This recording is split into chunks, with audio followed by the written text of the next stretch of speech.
Welcome to AEC Stories. This is former SM-3 Dempsey of the USS Mount Hood. Today we've got a special guest all the way from New York. Great, cool Italian guy, made me feel welcome when I showed up to the ship. We've been talking a little bit here and there over the years, though I did miss his great parties he's thrown at his huge pool in his backyard in Long Island, and it looked like a lot of fun. Wish I could have made it. So, welcome aboard there. How are you doing, Mr. D'angelo? I'm doing pretty good. Fantastic. So, how did, I know you come from, your family seemed to have businesses. You had a lot of opportunities growing up.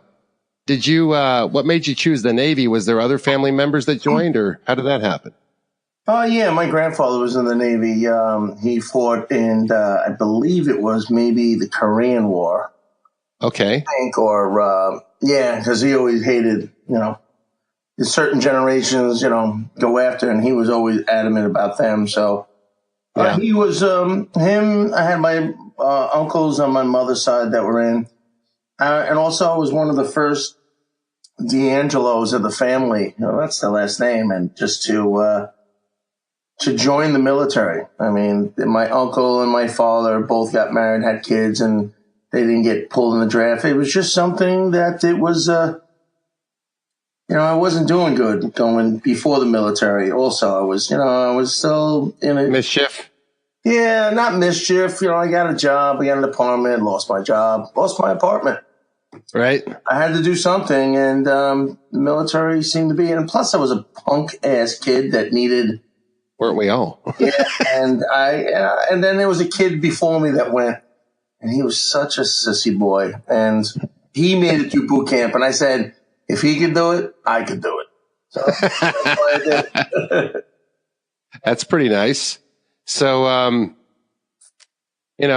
think that the Navy has an allure, has the romantic side, like, hey, we're going to go dancing and make out with girls in the middle of Broadway when we get back from war.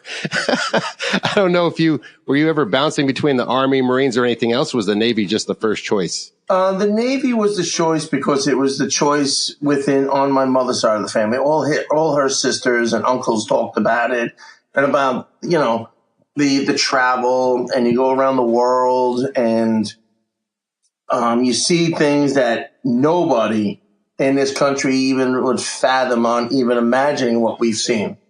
True. And not war-wise. I'm talking just poverty-wise. So yeah. And liberty calls and crazy places. And we were always the sailor's life. I mean, I talk about this in other podcasts. Oftentimes, wherever we were stationed, some places were more upscale than others, but mostly they were seedy spots that looked something out of a detective movie where Starsky and Hutch would be rolling around. We would just go to Liberty out there, Yes, in some industrial pier area, right? Yep. It was not the prettiest where we pulled in. So where did you try to strike any raid or anything, or you just joined and just followed through, or how did that go for you? When I first got in, I signed up as a radio man. Okay. And I was in A school in San Diego for about 3 months. I got the radioman thing down, but it was the typing I couldn't do. And you couldn't look down, and you couldn't, point and stab like we all do. And so I get it. I got kicked out. I'm not kicked out. I failed. So they said, okay, you got to go to the fleet. And oh my gosh. I mean, today, I didn't mean to cut you off, but I failed typing horribly in high school. I would stare at the keys like you're talking about. Yet today, because I type on the internet, I can type 100 words a minute. It's ridiculous. It's like, maybe because that was from online dating all those years, you get really good at talking fast. and it's just, now the keyboard is part of our lives. Back then, it was not part of the lives. You had to go to school to learn typing. Yeah, and it was such a big mechanical thing, and you just wanted to look down. You wanted to look down. I don't know what that was, man. I remember getting kicked out of that class and failing that class too in high school. But so you get sent to deck. You didn't get to even pick your ship. Did they just ship you off? Yeah, no. What happened was I was first originally going to the USS Kidd, and then and that was destroyer or guided missile destroyer, which one it was. But Then they said, no, you're going to the USS Mount Hood. And when I got it, I was just like a little nervous because I was really going to the fleet now. And I was like, the Mount Hood? What is that? So all I know is I was sitting in Diego Garcia for 2 weeks, fishing, drinking. That's all you do there, and waiting for the ship. And so where did you go to boot camp? Let me backtrack for a sec. Where'd you go to boot? I went to Great Mistakes. Me too. What time of year? I went from September to November. So did you get a nice piece of that chill, or? Yes. that wind. Did you stand to watch like I did? Yeah, it's scary cold, man. That's crazy. I don't know how some of those people up there do it, but they had us marching like penguins. We were wearing our work. Okay, so we would wear our long john, t-shirt under our work blue shirt, under our working blue jacket, under our pea coat, and then the insulated raincoat over the top of that, and then a towel wrapped on your face, and then a face mask over that, face mask, balaclava, whatever, and a hat. And we would march to friggin' the dining hall, and it was all icy, and we would fall over like the Keystone Cops. It was ridiculous. I remember that.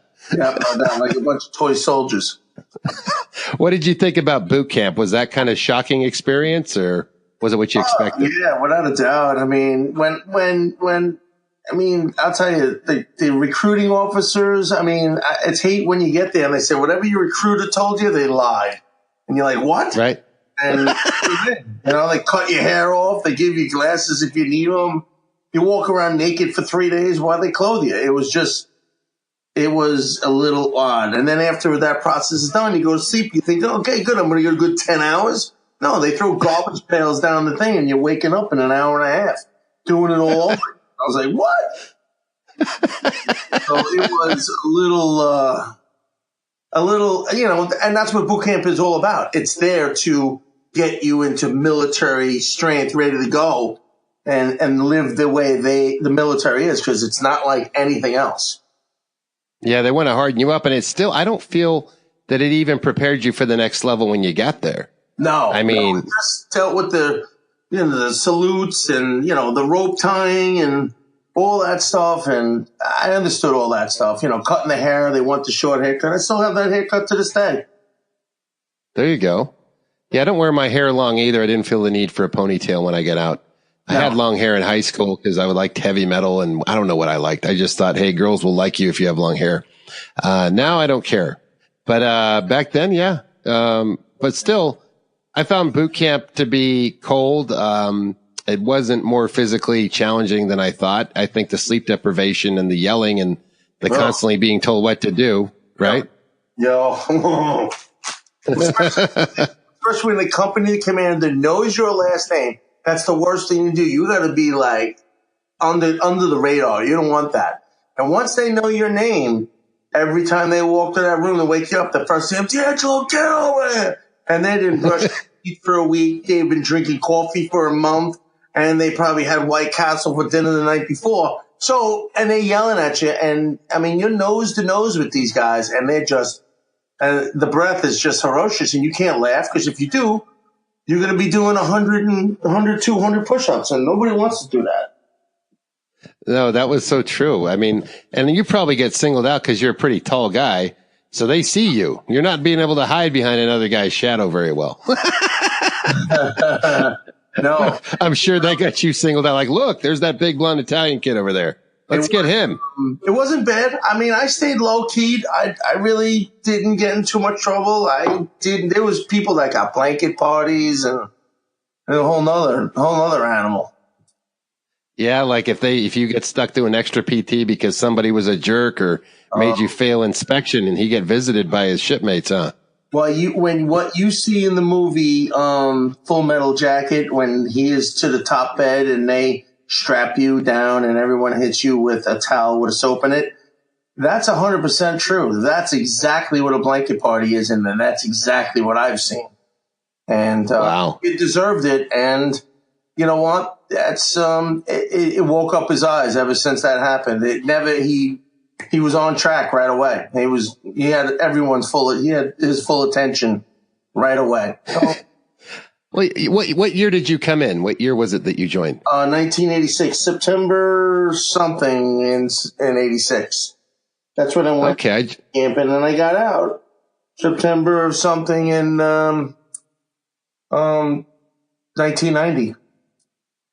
Wow. So you joined like a year before me, and I wasn't really, maybe a little more. I mean, I was going in at like December. So I was like cruising right through November, December, coming out in January, basically. So yeah. So was the ship, when you reported to it, the Mount Hood, did you show up when it was going on the World Cruise? Yeah, they were at the time, the ship was in radio silence. So nobody could find it. And so they stuck me on an island in the middle of the Indian Ocean called Diego Garcia. And I've never been there, but I tried to get someone that was there. Finally, I got a witness. It's totally like Gilligan's Island. You slept in a camp, and it was a camper. You know, it had bunk beds all in it and air conditioning because it was awfully hot.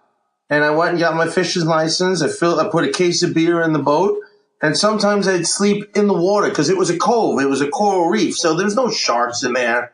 There was turtles and big fish and stuff like that, but nothing that's going to pull you in the water and eat you. So none of that Jaws stuff, huh? No. So I loved it. I was there for 2 weeks, and we partied my ass off for 2 weeks. And that's when they said, okay, the ship is coming is meeting in Saudi Arabia. I got on a plane, landed in Saudi Arabia. They were doing helo ops, and the Chinook landed, and that's when I said, okay, it's go time right now. I get in a helicopter, and it takes off, and we're over water, and I don't see nothing.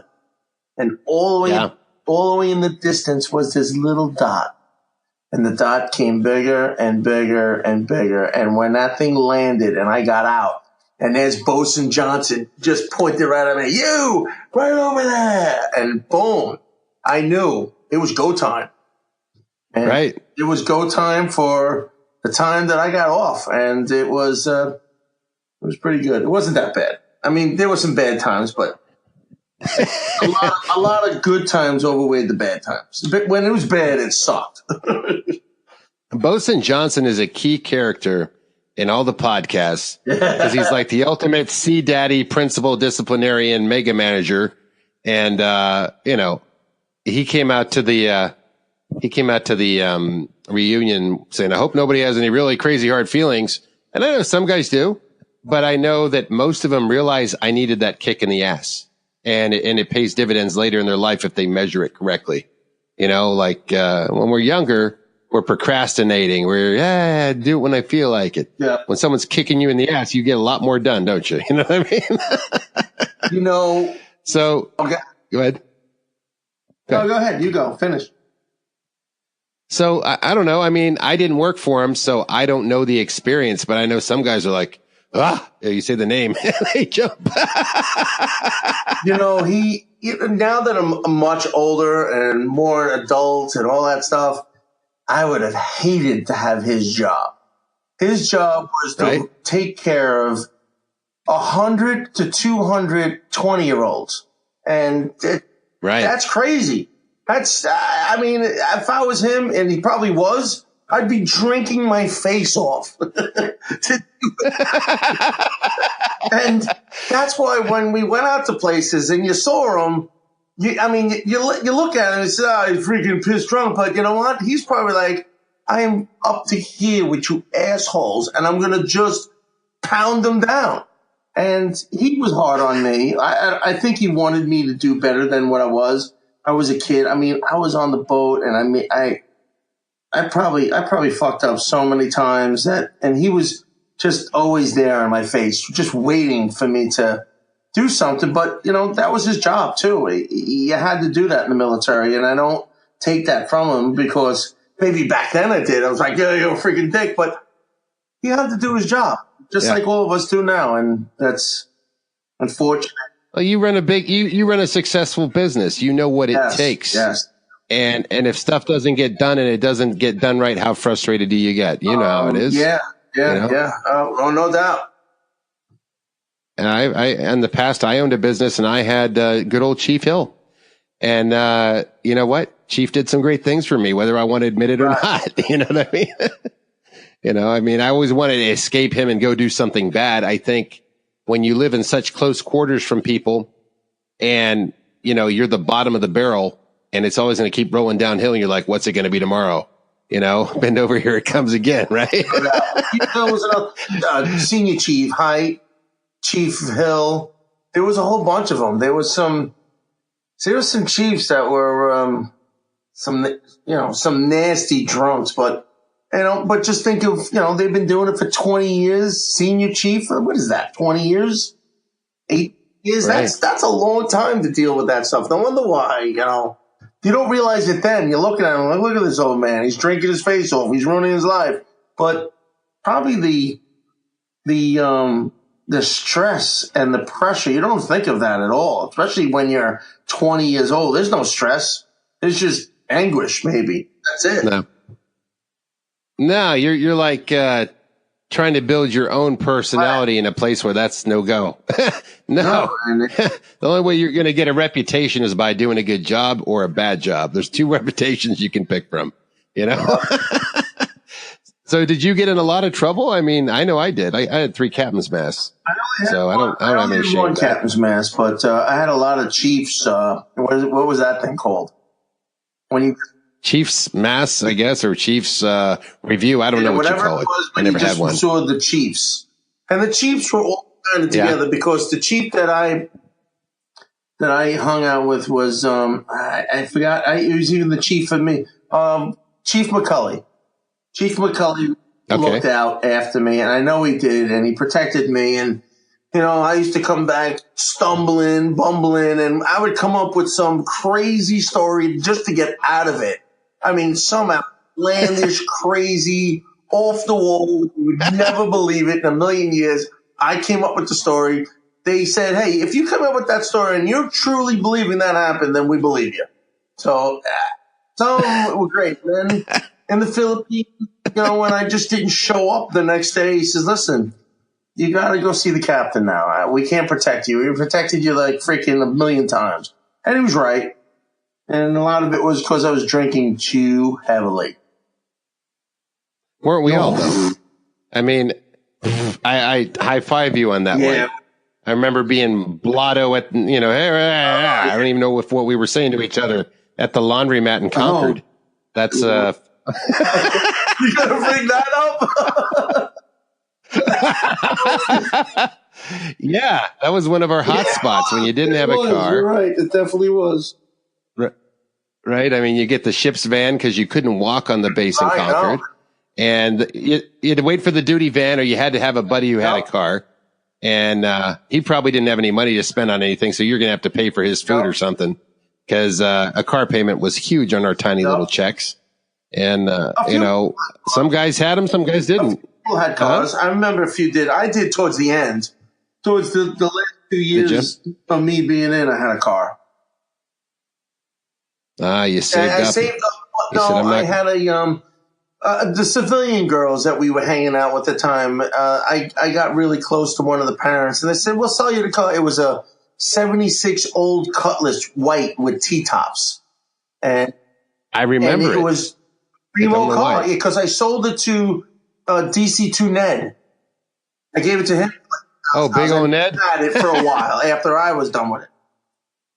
And it was T-tops. And it was beautiful. They said $500. I said, $500? Here you go. And they told me I could make payments. Give me $100 a paycheck. I was like, you can't beat that. And in California, you could register the car, but it didn't need to be insured. So I drove it. I didn't care. I mean, what I have? I was in the military. Sue the military if I get into it. I don't know. It's a typical young man's mentality. What's that for? I don't have. That's an extra hour to get that paperwork. I could be eating pizza. You know what's messed up? What kind of state says, listen, You could register the car, but you don't need insurance. In New York State, if you don't have insurance, you're not getting nothing registered. But now it's been this way for years that you can't drive without insurance. But it must have been a little window when you were in, but it's changed forever. I remember since my first car. The plate stayed with the car. So all you got to do is re-register the name in your car in your name. And the plates stole the car. The plates came with it. Back then it did.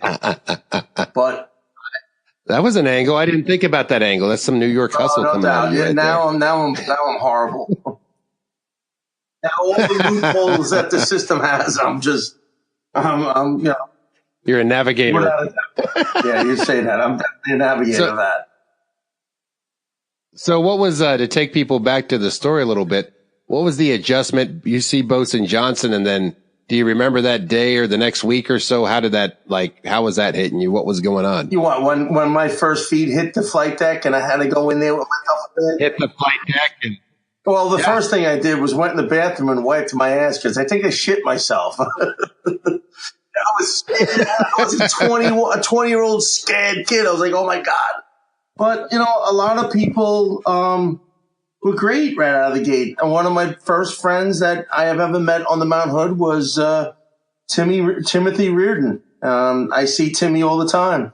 I talk to him. He's still my friend. He lives in Massachusetts. He's probably one of the greatest me and him get along like brothers. And so, and then once you have your friend and you start hanging out with cliques and, because there were definitely cliques. We were all as one, but it came time to doing what we all had to do for our mission on that ship. I know that. But we were out on the ship. Everyone had their own groups and, you were in there. There was in there a few times, and everybody passed around. There was a lot of different friends, different things. It was insane. I didn't need to go to college because that was college for me. I learned so much from that. You learn from different people in different areas and seeing different parts of the world. I mean, I had a buddy years ago who was inheriting a lot of money. I said, take that money and travel the world. Don't go to college. You'll learn more in that experience. It'll come back and it'll pay dividends, But he went and bought a fancy car. So a lot of good that did. No help there. He didn't drive it around the world. That's for sure. So you went in and did you get mess cooking right away, or were you sent to start doing bosun's mate work? Yeah, I went right to stream division. I was in stream the whole time. Stream was great. I mean, it wasn't like first division. It wasn't like second. It was, standard tension replenishment alongside method. I went to school twice, aced both of them. They put a lot of money in me for schooling. They did hesitate on that. Mm-hmm. That's pretty cool. How long was that school for? It was there like a week. It was it was pretty good though. It was definitely, they taught me everything, how to do it.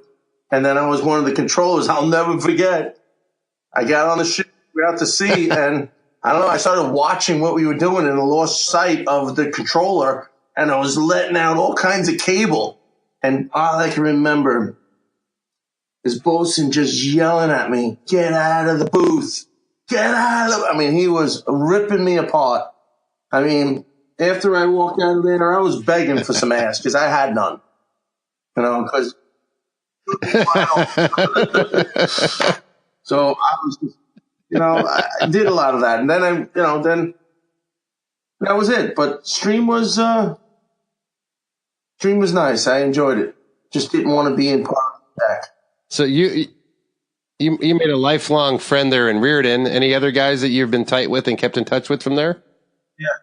Well, of course we have, but who else have you on the East Coast there? Yep. Cosgriff? I talk to Cos all the time. Yeah, I text him.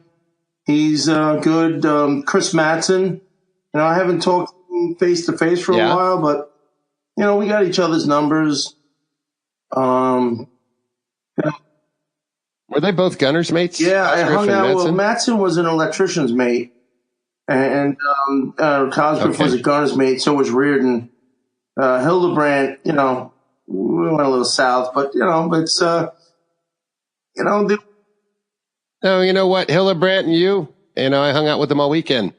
He's, it's all, like I said, it's all the internet. I think you guys all get along, you know, and we all find that we all understand things differently. He was cocky when he was young. So was I. And we both laugh at it. We just took a whole huge road trip and drove 1,000 miles together over the last weekend. Right. And we're like, isn't that funny? What the hell were we thinking? You know what I mean? I think me and Hildebrandt went south about a year or two ago. And it could have been just Facebook stuff. Maybe he took it the wrong way. Texting is horrible because you don't know the sarcasm. You can't hear the voice. So you hear certain things. Maybe your demeanor at the time is you're angry. So you're going to take that text message like I'm yelling at you. And I'm really not.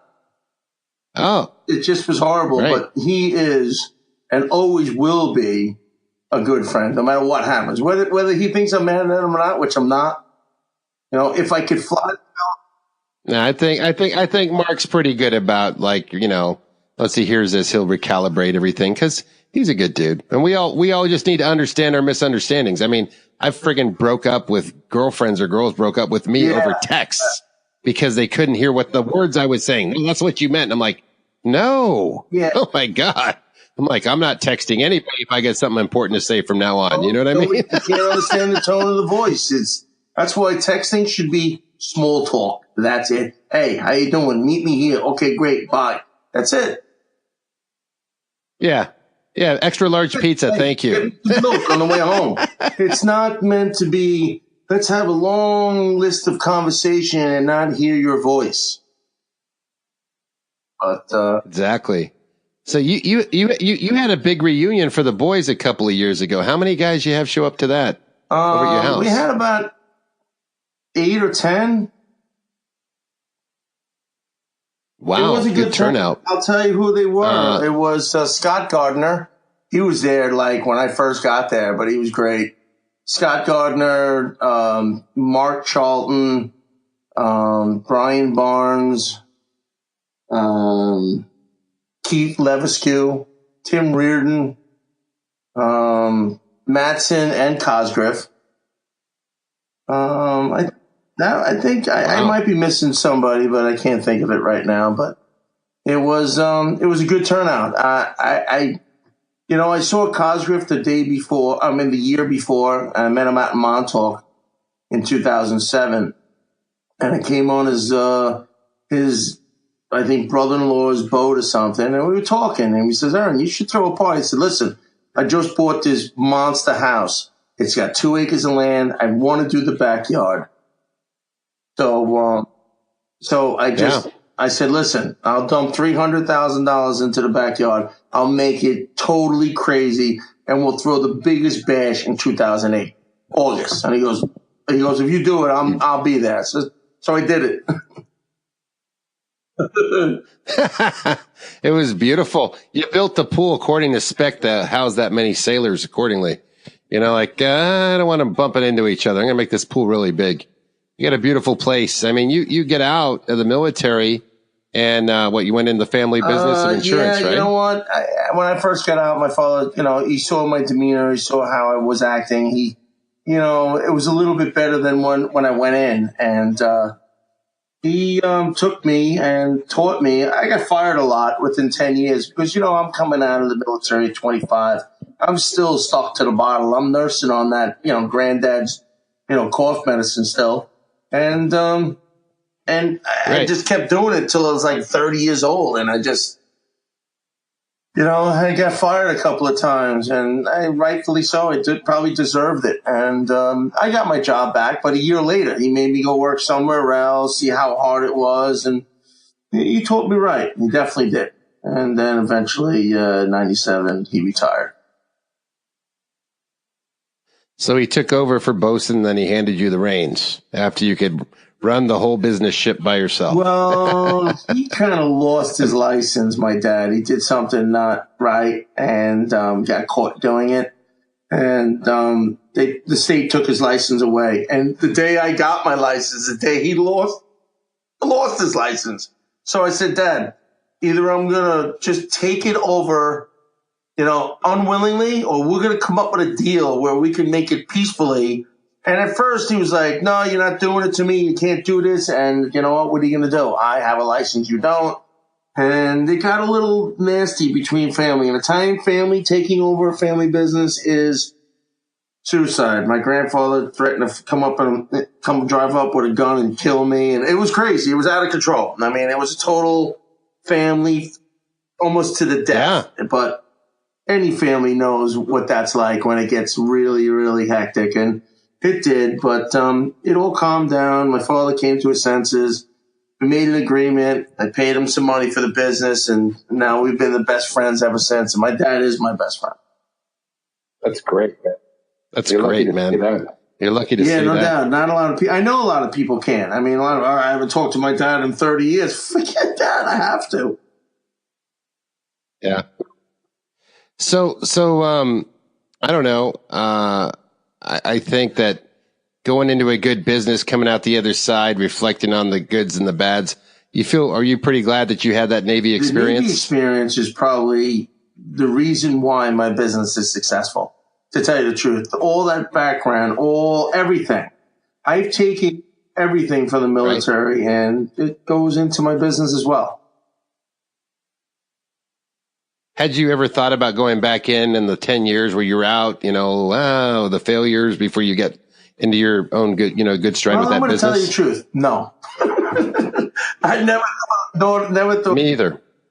Some guys did, though. I went into, I did go into the reserves for a little bit. It was voluntarily reserves. You volunteer yourself. You could quit whenever you want. I did that for probably 6 months, and it's hard. When you get out of the military and you start living the civilian life, it's hard to just jump back into it again. I bailed on it and just focused on, the business. I quit my first 4 or 5 jobs because I could. Because I wanted to sleep in because I didn't care if I was UA. You know what I mean? I was going to be AWOL. I'm like, hey, guess what, car dealership? I'm not your salesman anymore because there's 100 that will hire me today. It's like, it's kind of like the beach life, the guys that surf or work as lifeguards, and then I'm not coming in today because we party too hard, but the resort down the street will hire me. Yes, that kind of thing. It's a trip. But tell me more about the Navy, sir. I mean, what was your favorite ports? What did you like? Tell me what was unique. I'll tell you, there was a lot of crazy ports. There was some really, really beautiful ports, and there were some ones that were very sad. But I would say my favorite one had to been, there's probably two or three. There was really some good ones. I'll name a few. Seychelles. Seychelles on the the east coast of Africa, south of the equator, was just phenomenal. I mean, it was, right. I mean, as a guy standpoint, I mean, and nowadays girls too. I mean, it was a topless beach. I mean, and the Europeans, that's nothing to them. But to a 21-year-old, I mean, I just got on the boat. 3 weeks later, crossed the equator, and boom, a week later, I'm in Seychelles. So I'm only on the boat a month, and I'm in Seychelles at 20 years old. So it was. You're legal to drink, and the beaches are topless, and you're going, wow, the Navy's got this figured out. And they always told me, just don't stare at their chest. Don't look at them, because once they see that, they're walking, because they know you want that. Yeah. And I did try so hard for probably like a day not to look down. And the next day she came out on the beach, and dumb that I am, I looked at him. I had to. And she saw that. It was, and then she didn't want to talk to me ever again. So. Oh my goodness. So you're trying to talk to this girl and just stare at the top of her head for like a day and a half. You look at them in your eyes, or, you roll your eyes, you look up at the sky. You just can't be focusing, because they know. They all know when a guy. How insincere does that seem, though, if you think about it? I mean, you're like, she's got a little bit of dandruff. It's so. And she was young too, so we were all young, dumb, and whatever. So, but Seychelles was a nice port. Sicily was a really nice port. Was your family Sicilian or my Naples, family's or were they from Naples. Italy? They're Napolitan. It's northern Italy. My grandpa. Yep. That's where BM1 Zemer lives there right now. Yeah, you got to listen to his podcast. I did it with him. He was all the way in Italy, and we did a podcast. It was badass. So he's got full recall of details. I mean, you seem to be doing pretty good. Some of us, like for me, some of my memory's a little jacked, but a lot of people, you know, I do the podcast to find out what did I miss? Like what was going on in Ernie's department when I was up on the signal bridge? What did he see that I didn't see? Because I find it intriguing. It's very interesting to me, you know? It's like, there's plenty of stuff that we'll tell and, we'll see, you know what I mean? Because I may have you on for the, misadventures of, Ernest D'Angelo, on the Friday podcast. You know what I mean? We all did things. I mean, I haven't revealed some of my greatest stories, but I little things. I'm still, I don't have any shame about it. I was a kid. I mean, what do I have to worry about? I mean, we were all young and dumb and just drunk and horny young men. That's it. Right, exactly. And we were trying to score, a girl in port, so we didn't have to be in that steel box of a bed. And we wanted to sleep in a nice bed with a beautiful woman, and that made us feel like a hero. It was like such a reward because we were off that boat, and we weren't hearing the yelling, the screaming, and your drunk buddy or the two guys that are playing cards late at night loud, and you're trying to crash. But I think we learned to sleep anywhere. I could have slept like in a mop closet, like I've said slept before. in the trunk of a 69 Camaro. I wouldn't have cared. It was. I've slept. I'll tell you. Now that you think of sleeping, there's times that I've missed the ship's van and sleep in the woods because I didn't know where to go. Get up against a tree and just go to sleep. Wake up the next morning and wait, and hopefully the van is there. Just and then you get in the morning. But I've slept. You're talking like over in Concord near the little. Yeah, when I went to the BART, and I missed the BART van, and I didn't have any money for a cab because I just drank all my money, and that was me too. You stuck, so I just what are you gonna do? But you had this fantasy that you'd meet some woman that just felt like driving you home that night. And they may have cleared out by the time you looked up from your beer. You're like, oh, looks like I'm hitchhiking or something. Like Victoria, when we went to Victoria, Canada, it's another great stop I went to. There's pictures of it on somewhere with me walking in my uniform. I had my civilian clothes privilege taken away from me. So I want to tell you, they did me a favor walking in Victoria, Canada in a Navy uniform. Man, I got more ass than a toilet seat that time. Man, it was crazy. It was opposite day. I mean, right. The civilian clothes privilege. Like if you screwed up at work, you didn't paint something right, you didn't get something done, they're going to punish you. There was different degrees of punishment. Yeah. One was no liberty. The one in between that was you have to wear your uniform, and that means you stuck out like a sore thumb. So you had more eyes on you. Some people don't know what liberty means. That means you get off the boat and you go and enjoy yourself like anybody else would. Well, I had a friend. He went to Diego Garcia in the Air Force. He was a C-5 flight crew engineer. So he flew on a boat, big old airplane, those big C-5s.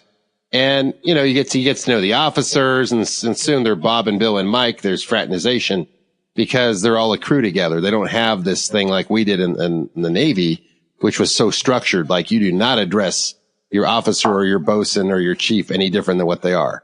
He's not Fred or Mike or Teddy. Okay. It's always going to be, it's like, the kids that call their parents by the first name. It's like one of those things, but like, nope, that's not going to happen. Or so, something. You got in a bar, I don't know. Or whatever. Sometimes they don't want that. You still call me whatever. Well, so Kevin's observation was this. He says, you guys look like you're in jail. He was like, you're wearing the dungarees, and I'm watching you at the Chow Hall in Diego Garcia, and they're, hey, enlisted men over here, get in line, get the hell in line. Like they were getting yelled at, moved through there like cattle. and I didn't realize, oh my gosh. Yeah, it is like prison a little bit. It's kind of like one of those low security jails where you get to go home on the weekend or something, or you have to be home by night in the jail, exactly. Right? And that's what the Liberty card is. And if you don't show up for work, you're automatically AWOL, and they'll send break chasers after you after a certain amount of time. You know, maybe not a week or two, but after that, they start looking for you. Ships movement was another one, and that was bad. Never. Did you miss ships movement at all? I came. Me either. If it wasn't for the fog one time, then I would have, because I was 2 hours late, and I came up with the best story.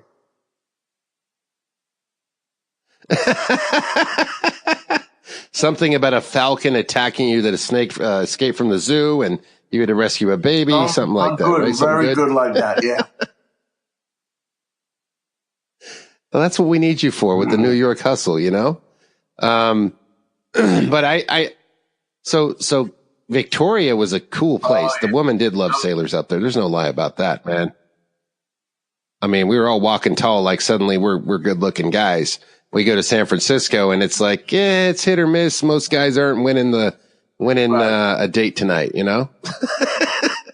It was rough. I didn't realize, I thought California was going to be a whole bunch of women that I watched in all those movies that were going to be like, oh, welcome to California. I'm beautiful and I love you. It wasn't I'd have to say in California, it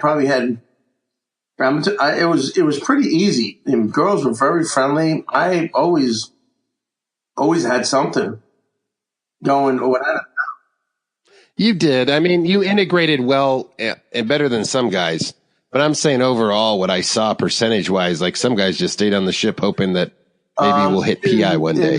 You know? Well, those guys that you're talking about, even though they did make PI, they still struck out. And I know the guys that you're talking about. I forgot his name, but I could see his face, and he struck out everywhere. Oh, my God. Poor guy. I have sympathy for that guy. I don't know, man. Poor guy. Maybe he's the world's greatest Romeo today. We don't know. He could be warming up. He could be moving into the Playboy Mansion as we speak. Yeah, it's possible. But you in Concord, you get to know people. You had groups of friends. You had apartments and houses to hang out. You integrated well with Concord. I mean, did you have some guys? You guys live off the ship, or if I remember, or was that you and them, or did you have a girlfriend you lived off the ship with? We had a bunch of girls that were civilians that we hung out with. And I'm still friends with one of them today, Brenda and Danielle. And Danielle, not too much, but I shouldn't say too much. I'd be honest. Not at all. Yeah, we used to live with them. They used to say, listen, if you pay the rent, you could stay here, blah, blah, blah. You could cook, you can hang out, you can sleep on the couch, you can sleep on the floor. We don't care. So we hung out. It was right next to the 7-Eleven right there in those apartments. So it was ideal. And we had a blast. It was a place to go and buy a keg of beer and poke it down into the living room and just start doing keg stands until you puke. So that's what we used to Did you ever hang out with Lavoie? Yes, I have. Yes, he is Anton crazy Lavoie. bastard. Yeah. Without a doubt. Back then, he was nuts. Just bring him up.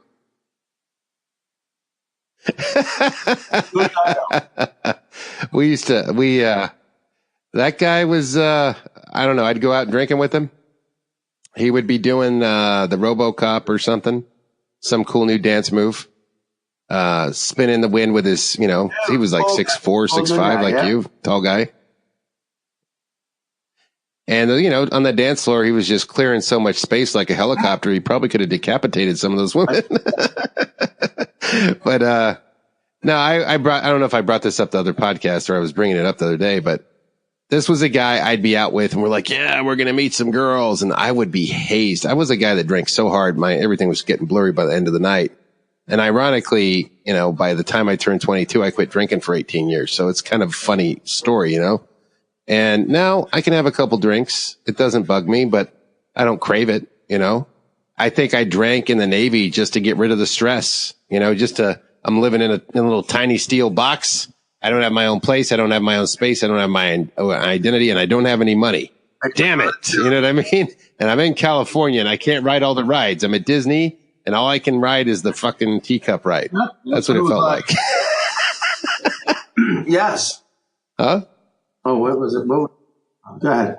So you did well. You did well with that apartment thing. Worked out good. Yeah, without a doubt. Where did what clubs or what areas did you used to hit in the city? Or you just apartmented it up most of the time?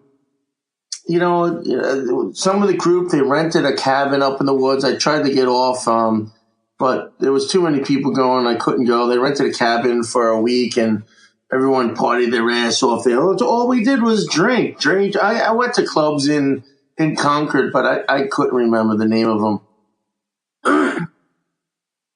Did you go to Hobie's Bar? You no. remember Hobie's Bar.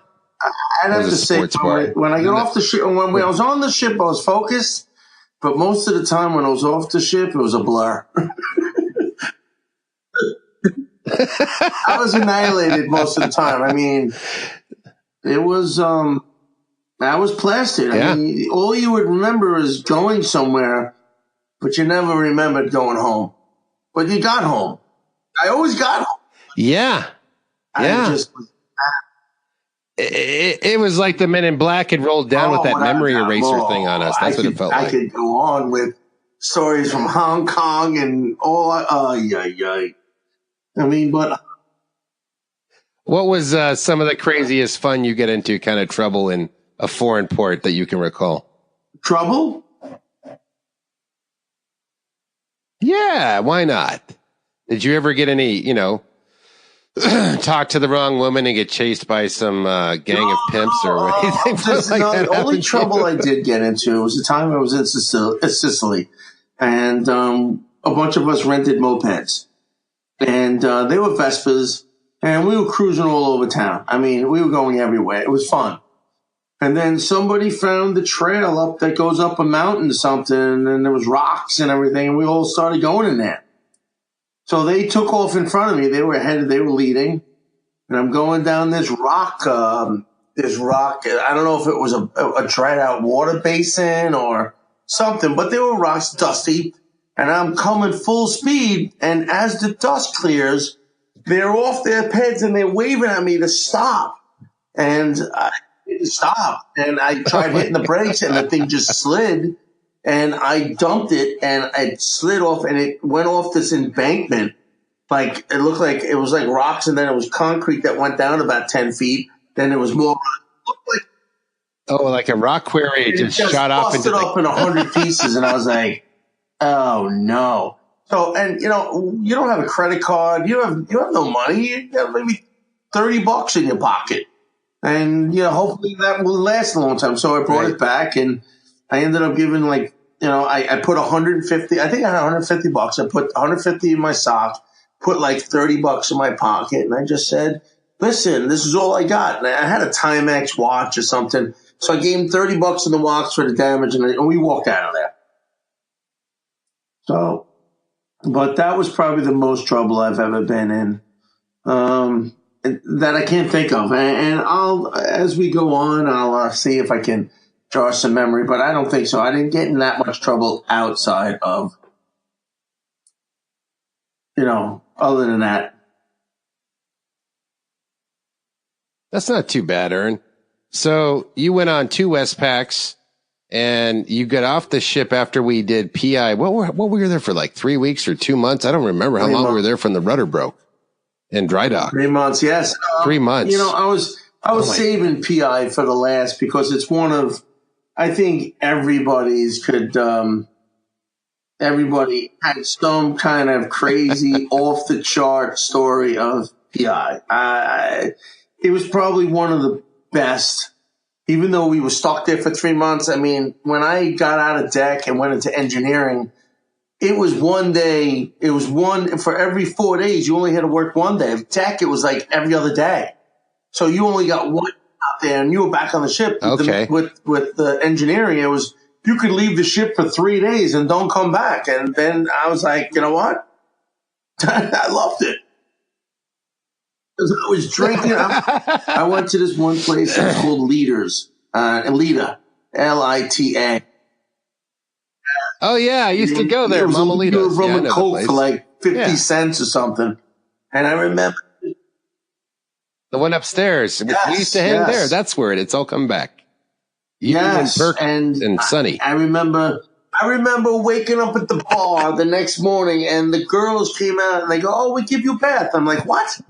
So I go in the back and they have this plastic kiddie pool and 3 girls come out with 3 different spackle buckets, warm, cold, and hot. And they just washed me and it was insane. You're just standing there half inebriated because you're still drunk from the night before. And they would get into some places that no American girl anywhere in their right mind would put their fingers while washing a man. And not that I've ever seen, but that's a whole nother story.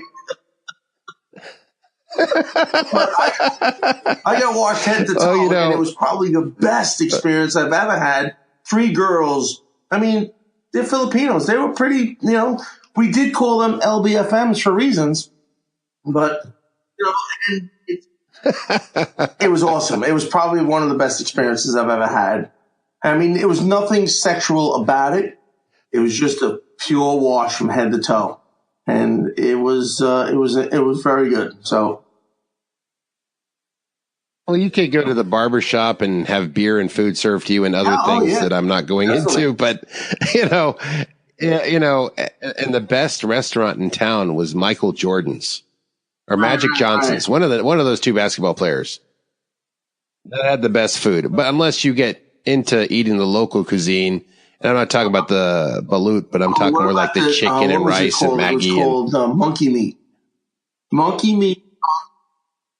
Yeah, you didn't know what probably was monkey meat. But that was my favorite. It was a nickel a stick. I used to give them like $4, and I'd sit on the corner and just keep chewing that stuff. It was a good barbecue. I didn't care what it was. It could have been rat. I don't care. It was very good. Yeah, we probably look like big orangutans all drunk, gnawing on sticks of meat on the side of the road. But, I brought the monkeys up before, but they always warned you to be careful because the monkeys would throw coconuts and like faster than a pro baseball pitcher and with dead accuracy and hit you in the head if you're fooling around over by the garbage on the edge near the jungle there. Yes, I did. I don't know if you knew about that. That was it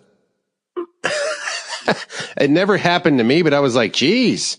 I mean, if you think about it, people might have think we invented PI. We didn't. It was there. People might have thought some of the things we saw we invented. I mean, you probably tell some of your civilian friends, this is the stuff I did. Well, I'm here to tell you, yes, he did that stuff. And, I had lived in Europe before I joined the military, and I was telling Dalton, who's really close with me now, we talk 2 or 3 times and have lunch every other week. SM2 Dalton, remember him? Yeah, he lives close by, and it's funny. Now he's like, yeah, I guess you were telling the truth. I was telling him about Italy and going to discos and, hanging out with models from Milan. And he's like, you never did that. I'm like, I'm not the kid with the skateboard from Ohio, bro. I'm a military brat. You know what I mean? So when you tell your civilian friends about your sea adventures, that they look at you sideways like, yeah, right. The biggest sea adventures that they still don't understand is the equator thing. Shellback home from a walk to Shellback. That, right? None of them get it. None of them understand it. They think it's some just homo ritual thing. No offense, but that's what they think. I'm like, no, it had nothing to do with that. It was just a ritual that you had to go to in order to dish it out next time. And nobody knew when that was, and you didn't want to be the one that didn't. And it was all in fun. Of course, it was a hazing ritual. They don't do it anymore, by the way. No, I didn't. I guess you didn't know that. Yeah. Yeah, they got rid of a lot of stuff. You were part of the tail end of the hard man's Navy. You had characters like Boatswain Johnson who were tougher on you than Dad and the school principal. You had guys like Chief Hill that were always on you like a drill instructor, but they were there for a reason. And you had cussing, you had, adult magazines laying around because we were a bunch of men full of testosterone, and we were living on this a very important mission. But there was no time to just screw off. And the biggest thing you want to do when you're young is screw off.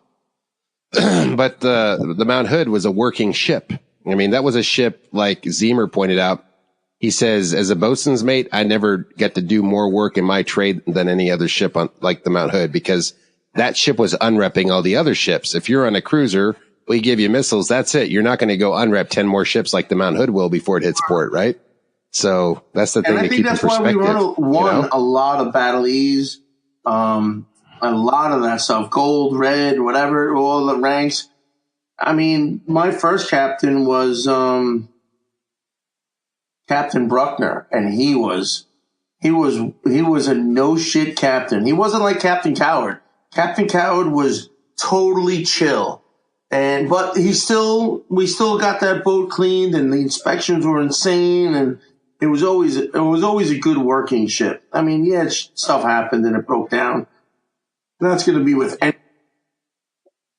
Right. So true. I'm trying to just tie all the timelines. So you were 86 to 90. I was on 88. I joined in 87, but 88 to 92. So I did 4 years on there, and then a year in Oakland. The last 2 years I was there. Huh?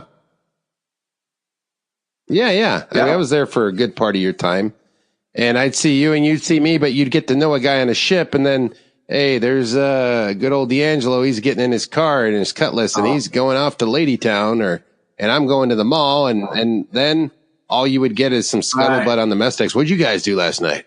Oh, you won't believe it, Johnson. Oh my gosh, you get drunk and streaking to an old folks' home or something.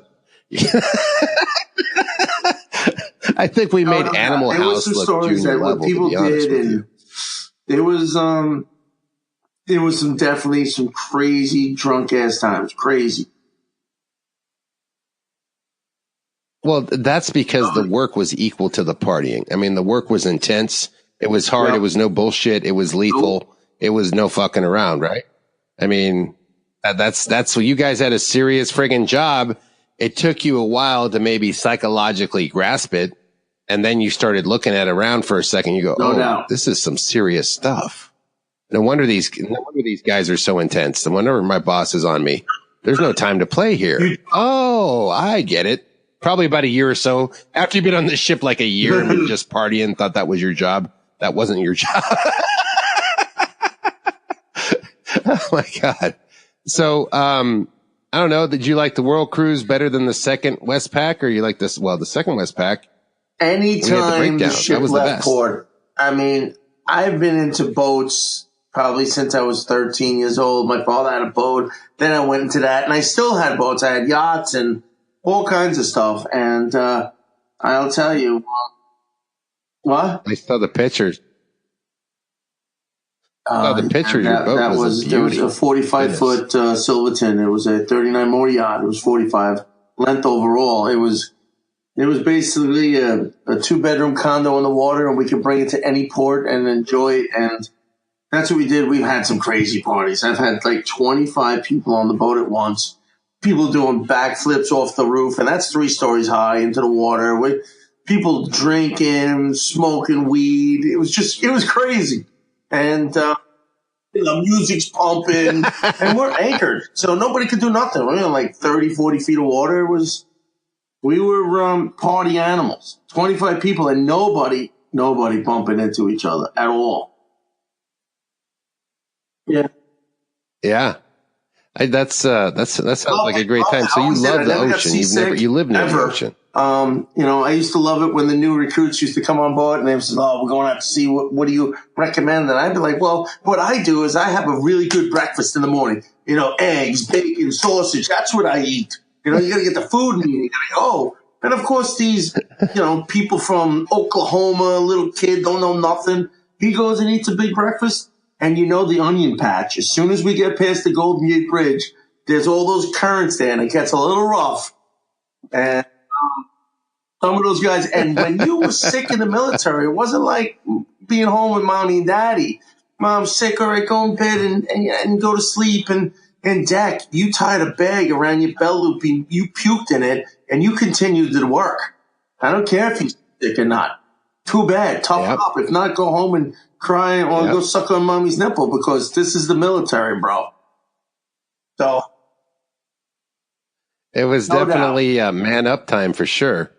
And I liked that. I mean, I liked it because, first I thought the Navy would be softer than the Army because I grew up around the Army and they thought they were hard. I'm like, but you're around one group of military that thinks they're tough, and they were. This was airborne infantry, and there'd be Rangers there, but there was a different type of toughness in the Navy and a different kind of thing that you had to deal with. That some guys, like if we had cross service, like we went to their military and they went to ours, some of them would have trouble with the others and some of them wouldn't, I think, I've always loved the ocean. You live near the ocean. How far are you from the ocean, though? The Atlantic Ocean from the beach, a mile and a half. Okay, I'm moving in with you. That's part of the podcast. It's now going to be done from Ernie's house. That's the new thing here. I'm going to be now Ernie's. I'm going to live in the basement and I'm going to do the podcast. And we're going to plan big events, Mount Hood parties. It's going to be a cruise ship.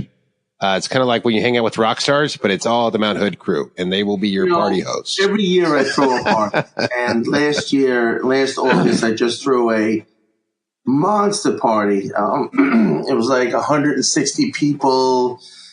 I probably spent $10,000 on the party. Tents, food, fireworks, drugs, alcohol, everything. I paid for it all. And the people who showed up was, and I'm not talking bad drugs. I'm not talking about cocaine or any of that stuff. Just weed. But I'm so jealous. I'm so jealous. How about this? You can live here, and I will live there. I'll be happy, and you can live here, and let me live in your house. Just because it's legal in California, I'd be parking right next to a dispensary, blazing every single day. I would. I could see that. And there's a lot of guys that do. I mean, it's a normal thing, but it was so taboo growing up. And I was a kid and I played around with it, and I get in some trouble over something that was like, it's as silly as me saying, that guy, Billy, he got caught with half a glass of Chianti, He had half a cup of wine, that crazy bastard. He should go to jail for it. Yeah, we caught him. He was sipping on it right around the corner there.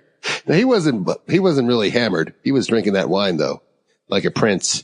Yeah, that's why it's nowadays it's so accessible, and you can just go get it.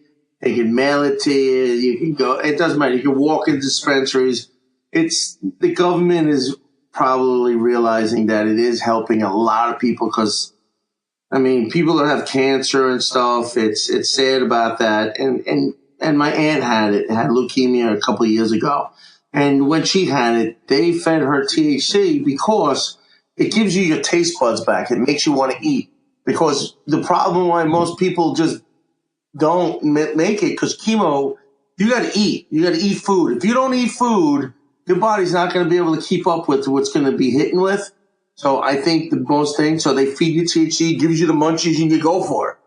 But you lose your taste buds too, because my aunt lost hers, and my uncle used to come there and said, "This is fruit. You love this. Eat this. This is this." And he would go every day and give her stuff, and that's why I think she made it.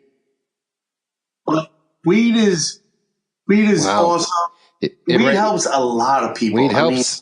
People that have serious anxiety, or I've seen some videos on Facebook on kids that have seizures, and they give the little oil under the lip, or they rub it on their feet or whatever, and within 30 seconds, their pain is over.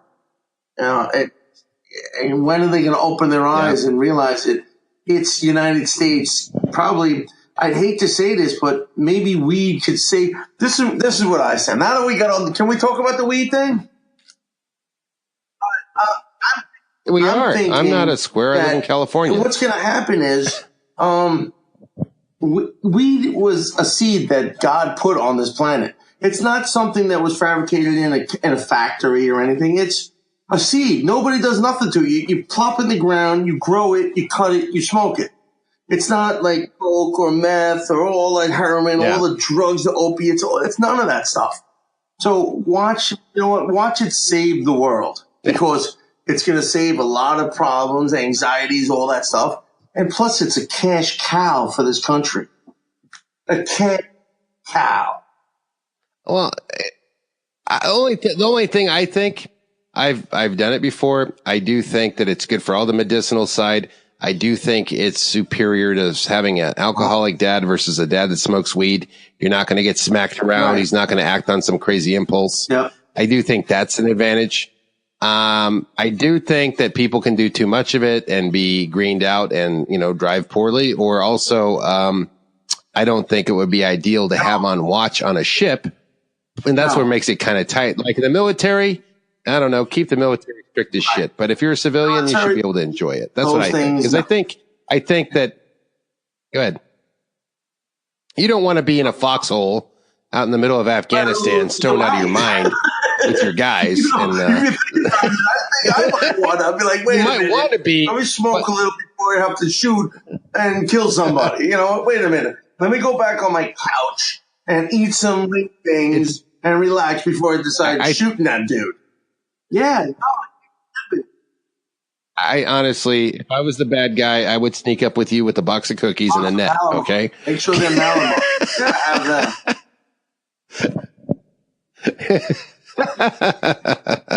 I mean, we're living in changing times. When we were in the Navy, there was no internet. We didn't spend our time looking at Angry Birds. We weren't looking at dating websites. If we wanted to meet a woman, we'd have to go out to several different bars, and that was all a game of chance and a game of luck. Sometimes somebody that liked you and you liked them walked in there. Sometimes you were just in a bar all night with, damn it, my check is gone. You know what I mean? It just turns into a party, and then you're like, whatever. A bunch of guys, and that's it. Yeah. But, right. You're like, you had a lot of sausage parties.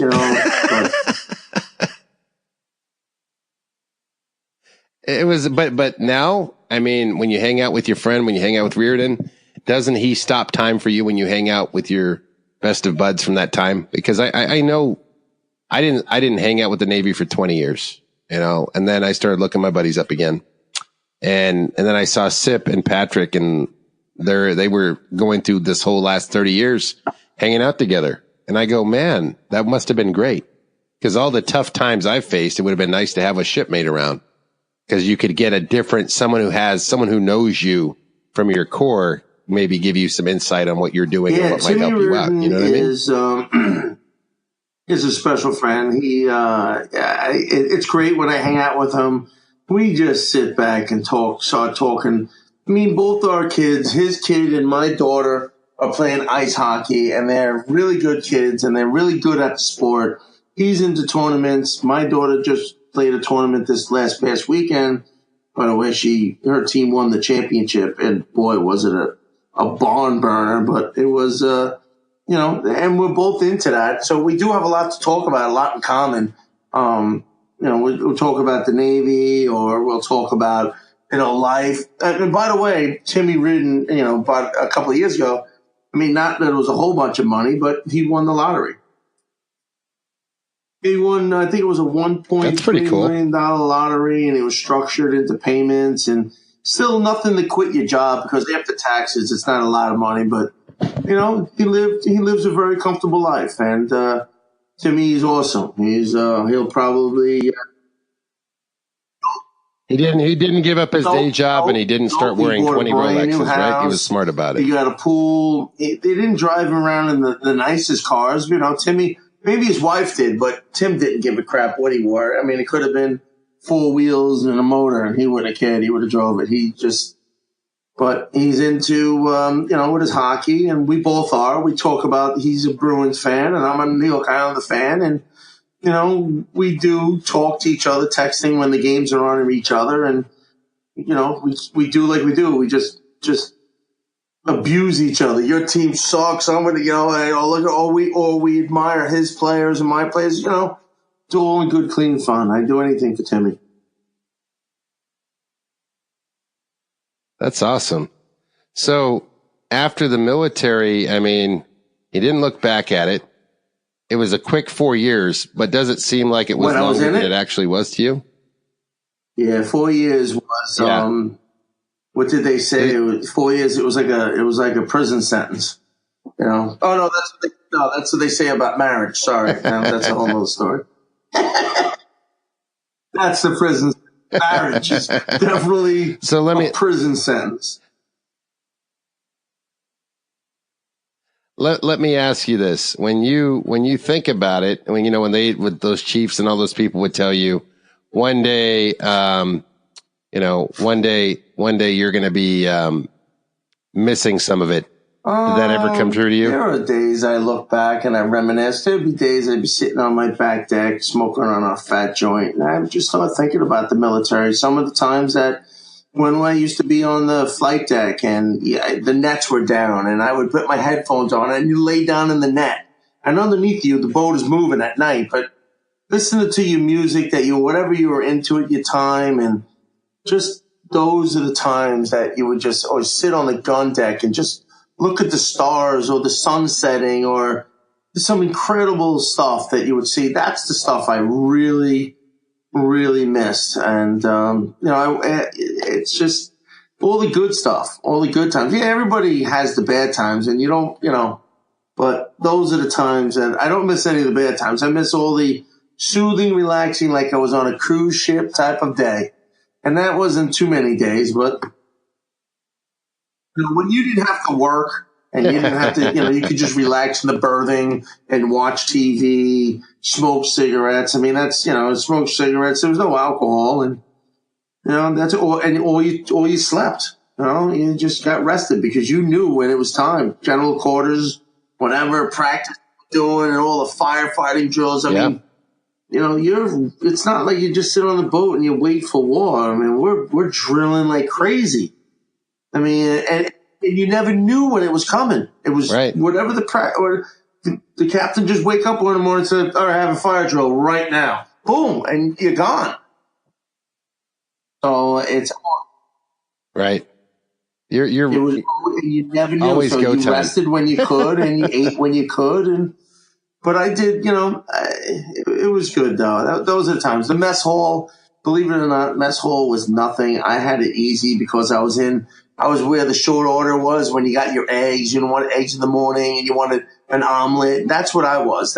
I did that boat tours, and man, I'll tell you, I gained more friends dishing out food than I ever did because that, man, give me 3 eggs. No, Captain said only 2 eggs per person. Come on, man. I said, all right, fine. When I get out of here and I want something, you're going to come through for me.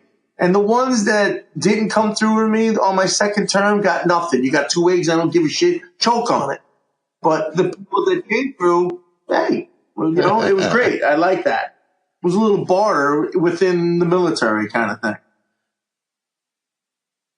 Yeah. Always a little something for something, That's just how it worked. We used to, at night I was very good. I was a very good, food thief.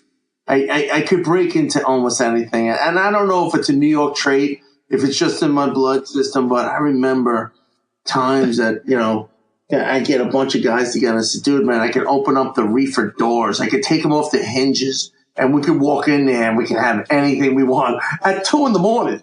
I remember getting pies, ice cream, 5-gallon ice cream. We go in the front, you had 20 guys to start eating it because we didn't want to waste it. So it was oh my God. It was insane. Huh? And people would walk into the berth the next day and goes, what the hell's a cake doing on the table? I don't know. Somewhere. So I loved it. There was a lot of good times on the ship, without a doubt. That's pretty funny, man. I mean, there was always I talked to Teresi and he had his own secret sleeping locker at the front of the ship. People would look for their own little personal space, their own little hookup, right? Yeah. You're looking for your own little domain, your little condo on the ship. I never had to get that creative. I like the signal bridge. I was cool, but it if I was in my warier younger years, the first 3 years, I'm like, oh shit, there's Chief Hill. Maybe I'll go hide in the berthing. But otherwise, I love the Signal Bridge, man. It was a great thing. I don't know. I go to the ocean a lot. I definitely get to visit you when I come back east next time. It's just it's a weird journey. Weird journey to Long Island because you have to cut through so much stuff. Probably be better just to take a helicopter. There's a plane that lands in Islip on Long Island that you might be able to take, but if you land in the city and you have to go through New York City, I want to tell you, I drove through there last night, and we went through the Lincoln Tunnel, and we came out right on 9th Street. And when you get off, I get confused in the city. Sometimes you got to make an instant right. And if you don't, you got to go to the next couple of streets because it's not one way. It's one way every other street. So I make a right and we go in and we run right into Times Square.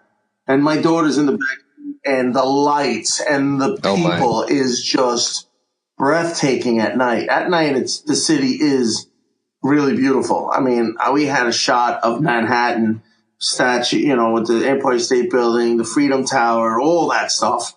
And it's just breathtaking to see a city like that. The city's insane. It's definitely it's bigger than. I mean, it's a very large city. I mean, we're used to maybe a city in San Francisco when we were in the Navy, and we thought that was big. New York City is just epic. It's amazing. There's so much to do. Insane. But it's changed a lot out here since you left. I mean, the population is New Yorkified, to say the least.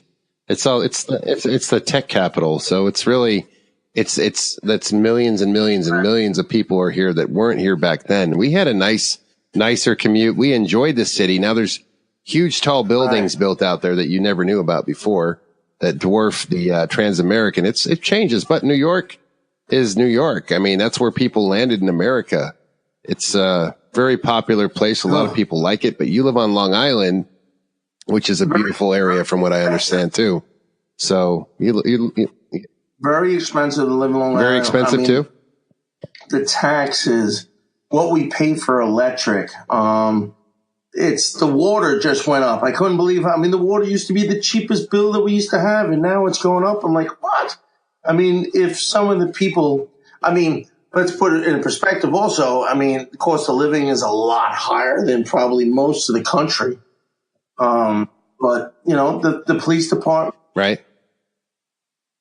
Because you're right near the Hamptons. West Hampton is 2 towns over from me. So, and that's when it starts. And growing up, we lived in West Hampton. My mom and dad had a beach house on Dune Road, which is a very, very popular place for, the rich and the famous. But my parents were fortunate enough to get a house out there. And my parents were party animals like me. That's where probably most of it came from when they were growing up. They had, when they were 20 years old. Imagine having a kid at 20. No. So that's what they did. Yeah. But they were into disco music and country music because country was coming out with John Travolta and anything with Travolta. Hey, he's Italian. Hey. I love it. I didn't know. It's like you guys aren't like the Jersey Shore Italians. You're a little different. Everyone's got their own. You got the Long Island Italians. Got a little half of that, but a little more of this, right? Am I right or wrong? Are you guys more like the Jersey Shore Guido guys? I would say Long Island is there's a lot of Italians focus around the New York area. It's always been like that. We're all, yeah.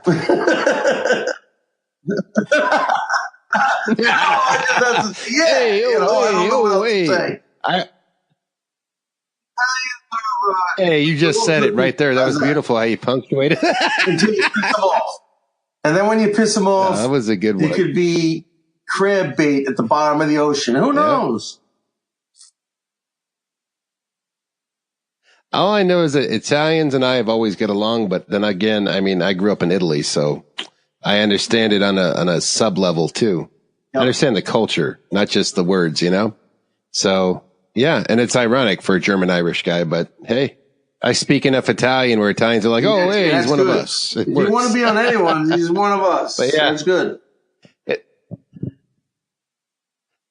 Exactly. I know how that means. Who knows? Maybe we'll have we'll challenge you to start the next big East Coast reunion and try to make a grand push, you know, something out that way. I mean, we haven't done a big East Coast yet. Everybody's I did a map on Facebook that showed where everybody moved, and we pretty much dispersed to all 50 states. And people like Zemer went to Naples, Italy and got a job with the Department of Defense as he's in charge of port operations or something like that. So he retired as senior chief. You get to listen to his podcast. He is doing cool. He's living the life. But you know what? We all are in our own way. I'm in California. I'm not jealous of anybody, you know, but then again, it would be cool to be by the Hamptons. I like to travel. I like a little bit of everything. That's the sailor in me, you know? So anybody you want to give a shout out to on here? No, I don't know who listens to it. You know, I know, you know, everybody that wore tight stonewashed jeans and high tops and had mullets at one time. And it was hard to find him. And I don't know if you know. Remember Wilburn? Yeah. Wilburn? Yeah. Me and him were so tight, and we were so. You know, he was a funny guy. He was just hilarious. I loved him. He was a good shipmate. He was a good friend. We used to tease the shit out of each other about all kinds of stuff. And but when I used to go on all the white websites, I could never find them, never say, hey, what are you doing? I mean, me and him would laugh. We would just walk by. I could just remember we used to walk down the deck. And he would say a comment, I would say a comment. We would just laugh and just keep on walking because it was funny. And there was a lot of things. It's sometimes the little things to amuse you, anything you could do on the ship. But me and him were really good. I miss him. I really do. I don't know if he listens to this stuff. Wilbur, what was his first name? Wow. I don't know some of my friends' first names. You know what? Haven't. Don't worry. I think I might know where he is. And you know, I might know where he is. Who? Did he hang out with Dalton? Did he hang out with Dalton? He might have. He might be. If that's the same guy, if I have my names right in my head, don't mind my memory. He was a black dude. He was tall. He was fucking hilarious. Really. I think he might live here in Oakland. I used to. Who was another person? I don't know if you knew him or not. Did you know Keith Levesque? Levesque? I knew him. I didn't know him well, but I know the name. And you know, it's funny. I tried to party and hang out with everybody at least once. We get along with the best. Yeah. Right. You're trying out your new buddies on for size everywhere, right? Pretty much. You know, I mean, I was tight with Perkins and DeBordy and Bliss. Me and him. Yep. I want to tell you, still me talk and to, him still have talk to him. Story that if he listens to this, I'm sure he does, right? He does listen to this. Will it get him in trouble with his wife is the question. I mean, he wasn't even with his wife at this time, so she shouldn't be upset with it at all, but he knows what I'm talking about. It was a one-time thing, and it was adventurous. Me and him were as close as we could get together as friends. I would say that. As close as we could ever be in one room. You were totally high-fiving each other. Yes, I get it. Yes. And I'm sure if he listens to it, he's going to remember. He's probably sitting there, shut up, Ern, shut up, don't say nothing. But I was.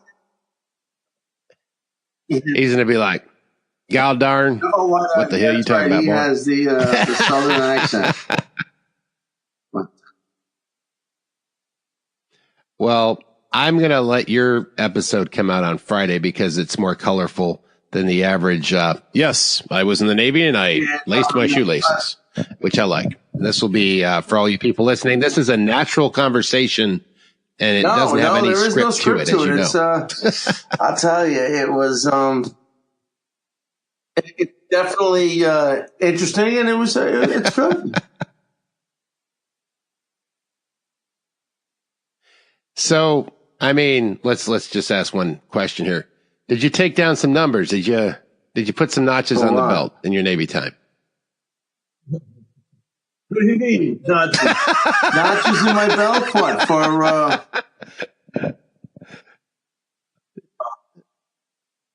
Did you meet some ladies? Did you have a girl in every point? I don't think I was overwhelmed with them. I mean, there was times that I just, there was never, long relationships. We were always leaving and going. But yeah, I would say there was.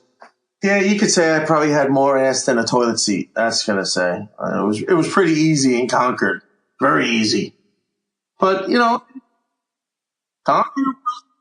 Concord was your place. What a place! I always tried to get out of Concord. I was always running to San Francisco a little bit. It was a suburban, just regular neighborhood, and I got very comfortable living there. I mean, I was living up the road with Brenda's parents. They said, "Oh, you can live with us. You don't have to live on the ship." I was like, "Really?" They gave me my own room and everything. And I mean, me and Brenda never hooked up. We were just always good friends. I mean, there were some of them that hooked up, but it didn't last long. And maybe it was a one and done, but just to see what it would be like. But it was, I was probably drinking more and partying my ass off the last year and a half, 2 years. I really hit the bottle hard, and but had a good time. Don't get me wrong. I enjoyed every minute of it. Didn't regret nothing. Didn't mind puking my brains out, smashed hangover for 3 days. Getting yelled at by senior chief. It was all worth it.